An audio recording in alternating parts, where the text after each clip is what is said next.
নমস্কার, শুভ সকাল বন্ধুরা। আমার নতুন আরেকটি ভিডিওতে তোমাদের সবাইকে স্বাগত। আমার ব্লগের প্রথমেই তোমাদেরকে আমার ঠাকুর সেবা দিয়ে শুরু করলাম। আমার গোপাল সোনাদের দর্শন দিয়ে দেখালাম। আমার গোপাল সোনাকে সকালবেলায় পুজো দেওয়া আমার হয়ে গেছে। আজকে ছিল শুক্রবার, এই ব্লগটা হচ্ছে শুক্রবারের। যথারীতি সব কাজ সেরে আমি গোপাল সোনার সেবা দিয়ে ফেলেছি। আর এদিকে আজকে যেহেতু শুক্রবার, প্রকৃতির বাবা বাড়িতে ছিল, তো প্রকৃতির বাবা প্রকৃতিকে খাইয়ে দিচ্ছিল। ওকে ঘুম থেকে ওঠানোর পর দাঁত ব্রাশ করানো থেকে ফ্রেশ করা পুরোটাই ওর বাবা করে দিয়েছে। আর দেখো আমার খাটের এই অবস্থা। এই প্রকৃতির বাবা যেদিন বাড়িতে থাকবে ওই দিন এরকমই থাকবে আমার বিছানার অবস্থা।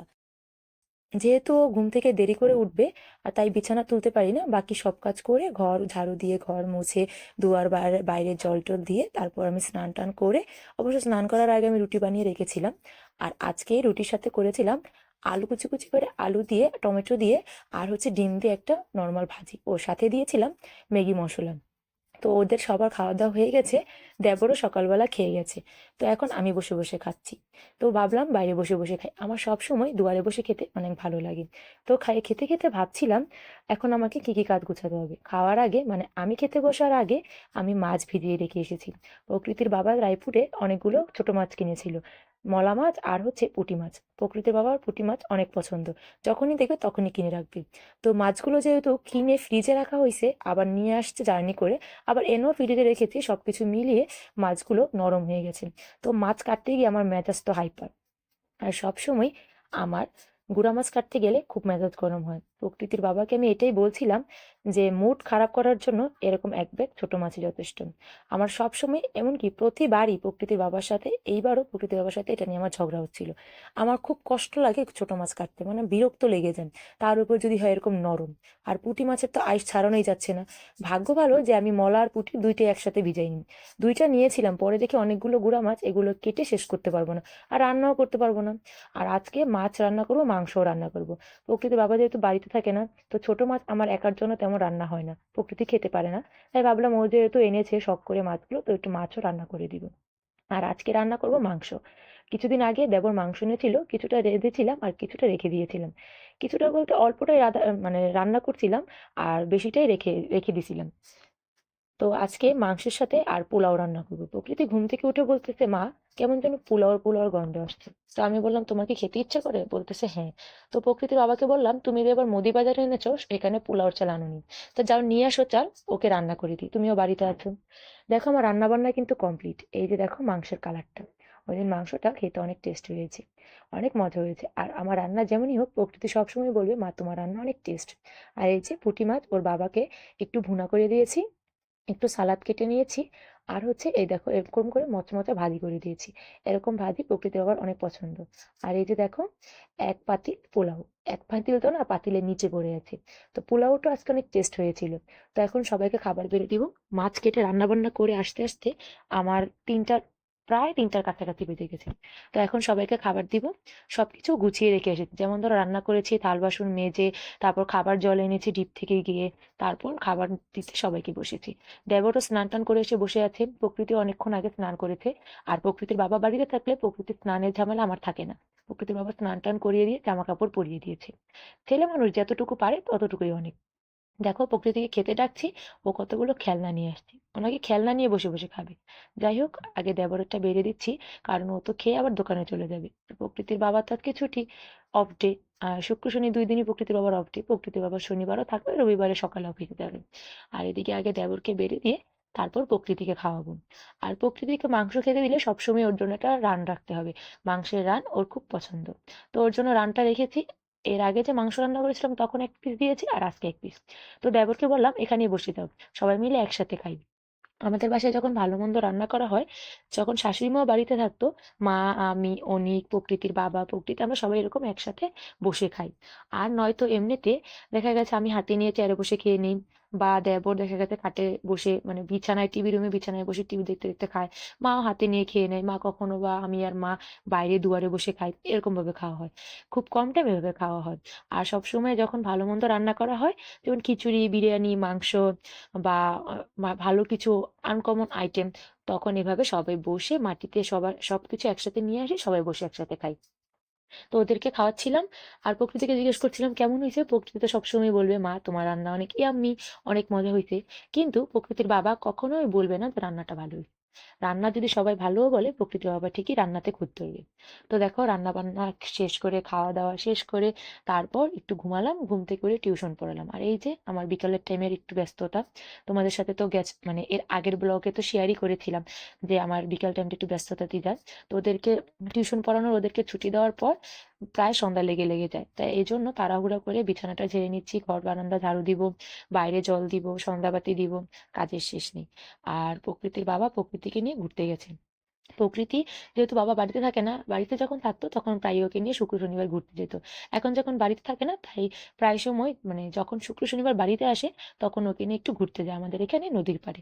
তো ওকে নদীর পাড়ে ঘুরতে নিয়ে গেছে। তা বাবা জিজ্ঞেস করেছিল ইফতারি খাবে কিনা। তা আমি বললাম না আজকের ইফতারি খাবো না, ভাত খেয়েছি দেরি করে পেট ভরা, থাক তুমি ওকে নিয়ে যাও। এদিকে সন্ধ্যা লেগে গেছে, তাই জন্য ভাবলাম ঠাকুর সবার লাইট টাইট ধরিয়ে দিই। তো গোপালের লাইট ধরিয়ে দিলাম, তারপর আমি গোপাল শাপা দিয়ে রাতে যে দুইজন টিউশন পড়তে আসে ওদেরকেও পড়িয়ে প্রকৃতির বাবা দেখো দুধ এনেছে। আজকে দিনের বেলায় প্রকৃতির বাবা দুধ ঘোষেদের দোকানে দিয়ে আসছিল, বলেছে যে দুধ রেখে দিতে। আর এখন তো রোজার টাইম, দুধ একদমই পাওয়া যায় না। তো আগে বোতল দিয়ে তারপর বলে এসেছে যে আমাদের জন্য রাখতে। তো বেশি তো আর পাইনি, 2 কেজির মতো দুধ এনেছে। তো এখন দুধগুলো ছোট ছোট বোতলে ভাগ করে রাখবো। কারণ ছোট ছোট বোতলে ভাগ করে রাখলে হয় কি, যখন প্রকৃতিকে খাওয়াবো তখন ভিজালে অল্পতেই গলে যাবে। আর একটু দুধ এখন জাল করব, সবাই মিলে খাবো, আমি প্রকৃতি আর হচ্ছে প্রকৃতির বাবা। তারপর সন্ধ্যা নাস্তাটা আজকে তেমন কিছু করিনি, বললাম না ভাত খেয়েছি খুব দেরি করে, তাই জন্য এখন ভাবছি গরম গরম সবাইকে দুধ জাল করে দিবা। আর প্রকৃতি ইদানিং যাবৎ, এমনি তো গরুর দুধ খেতে চেত না, কিন্তু ইদানিং যাবৎ ও একটু দুধ খেতে চায়।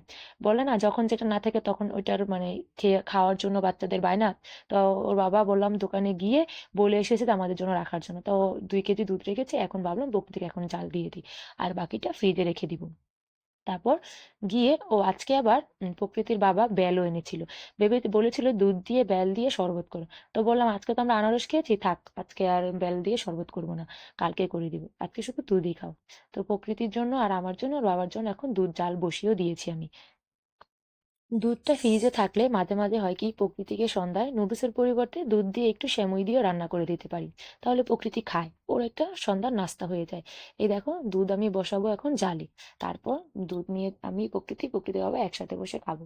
তো আজকে আর দুধের সাথে তেমন কিছুই করবো না, মানে ওই রুটি টুটি রাখিনি।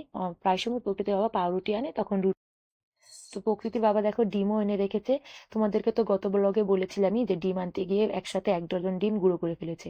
তো ওই ডিমগুলো টেবিলে তো দেখলেই রেখে দিয়েছি, এগুলো আবার নতুন এনেছে, এখন আবার এগুলো ফ্রিজে সাজিয়ে রাখবো। আর এদিকে দেখো প্রকৃতির বাবা ফোনে কথা বলছিল আর প্রকৃতি ওই রুমে ড্রয়িং করছে। তো দুধ নিয়ে আসলাম, ওকে ডাক দিলাম, বললাম তুমি আজকে একা একা খাবে। তো প্রকৃতি যেহেতু গরমটা খেতে পারে না, তাই জন্য ওর দুধটা মানে ওর জন্য যে দুধটা নিয়েছি ওটা আমি আগে জলে ঠান্ডা করে নিয়েছি, ওকে এখন দিব, ও একা একা খাবে। আর আমি প্রকৃতির বাবা সব সময় গরম গরম পছন্দ। ওর হচ্ছে এরকম যে চুলো থেকে নামিয়ে সাথে সাথে দিতে হবে, চাও সে এরকম গরম গরম খাবে। আর আমরা আবার গরমটা খেতে পারি না, জিভ পুড়ে যায়, এরকম একটা অবস্থা। অনেকদিন পর মনে হচ্ছে এভাবে বসে আড্ডা দিচ্ছি, খাওয়া দাওয়া করছি সন্ধ্যায়।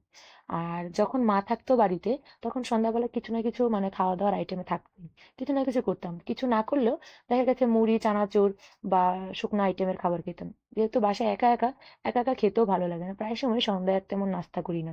পুজো টুজো দিয়ে মালা জপ করে উঠতে উঠতে 8:30 9টা বেজে যায়, তাও আর একবারে ভাত খাই। তাই বলতেছিলাম, যখন বাসায় একা থাকি তখন ভালো লাগে না, বাসায় কেউ থাকলে খুব ভালো লাগে, হোক সেটা প্রকৃতির বাবা বা হোক সেটা মা বা হোক সেটা অন্য কেউ। বাসায় মেহমান আসলে আমার খুব ভালো লাগে, যদিও বা মেহমান আসলে দৌড়ের উপরে থাকতে হয়, কিন্তু আসলে অনেক ভালো লাগে। আমার বাসায় কেউ বেড়াতে আসবে শুনলে আমার অনেক ভালো লাগে, মনে হয় আমি ঘরটা আবার নতুন করে গুছাবো সাজাবো, মানুষজন আসবে, তাদেরকে আপ্যায়ন করব। যাই হোক অনেক বকবক করে ফেলেছি। দুধ টুধ খাওয়ার পরে অনেকক্ষণ পর এই যে দেখো দুধের গ্লাস খাটের নিচে রেখে দিছিলাম।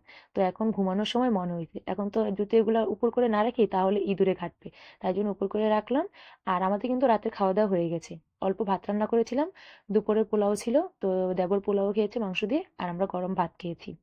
আর এদিকে আমি একটু নাটক দেখছি আর কাপড় টাপড় গুছাচ্ছি, বিকালে যে কাপড়গুলো এনেছিলাম ওগুলো তো ভাঁজ করা হয়নি, এদিকে একটু নাটক দেখছিলাম। এই সিরিয়ালটা একটু দেখা হয় মাঝে মাঝে, আবার মাঝে মাঝে দেখি না, যখন মনে পড়ে আর কি তখন দেখি। মা বাড়িতে থাকলে সিরিয়াল বেশি দেখা হয়, মানে মা টিভি দেখলে তখন বসে বসে টিভি দেখা হয় মার সাথে। আর মা বাড়িতে না থাকলে আমাদের এই টিভি রুমে টিভি অনেক সময় ছাড়াই হয় না, আর ছাড়লেও বা প্রকৃতির কার্টুন। আর এখন দেখো বিছানায় কিন্তু একবার গুছিয়ে গেছি, আবার সেই একই অবস্থা। প্রকৃতি ওর বাবাকে পেলে, ওর বাবা কেন, বাসায় অন্য কেউ থাকলে ওর দুষ্টুমি বেড়ে যায়, আর যখন আমরা মা মেয়ে একা থাকি তখন ও এতটা দুষ্টুমি করে না। এমনিতেও প্রকৃতি অন্যান্য ছেলে মেয়েদের তুলনায় দুষ্টুমি খুব কম করে, বা ওকে কিছু বুঝিয়ে বললেও বুঝে। এখন যেহেতু বাবাকে পেয়েছে, একটু তো দুষ্টামি করবেই। তো বাবার সাথে ওর দুষ্টামি দেখো, তো আমি বললাম তুমি দুষ্টামি যা করার করে নাও, আমি আসছি। এসে এখনই আমি বিছানা গোছাবো, তারপর আমরা ঘুমাবো। তাই জন্য আরো বেশি বেশি দুষ্টুমি করছি। তো আজকের ব্লগটা এখানেই শেষ করছি। সবাই ভালো থেকো, সুস্থ থেকো। দেখা হবে আমার নতুন অন্য কোনো আরেকটি ব্লগ ভিডিওতে।